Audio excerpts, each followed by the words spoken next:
Alors l'éducation canine, c'est un mot qui est finalement très à la mode, dont on parle beaucoup, que ce soit sur les réseaux sociaux, que ce soit sur le terrain.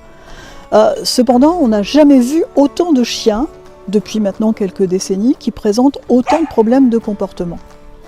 Alors, quelles sont les causes finalement de ces problèmes de comportement? Entre autres raisons des mal-être des chiens, des problèmes de comportement que pouvaient présenter les chiens, différentes causes, dont bien sûr le stress des humains, l'environnement dans lequel vivaient les chiens, mais aussi l'éducation canine en tant que telle qu'elle est pratiquée depuis maintenant plusieurs décennies. Et en fait, en tant que professionnel, et avec les professionnels que je forme, dont nous parlerons après, nous avons l'occasion de faire bien évidemment des bilans.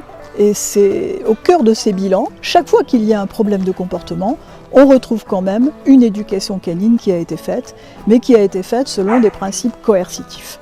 Qu'est-ce qu'on entend par coercitif? C'est à partir du moment où on oblige le chien à faire quelque chose. Alors effectivement, les méthodes d'éducation ont un peu évolué, mais quand on retrouve en fait dans ces bilans, on retrouve toujours cette éducation canine basée. Alors, il y a urgence maintenant à changer cette vision de l'éducation canine. Il y a urgence maintenant à pratiquer autrement.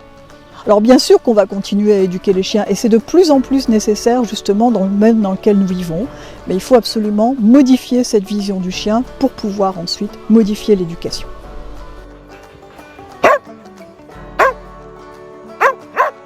Éduquer, qu'est-ce que ça veut dire justement? Donc pendant très longtemps, pour la plupart des gens, éduquer, c'était faire assis, coucher, debout au pied.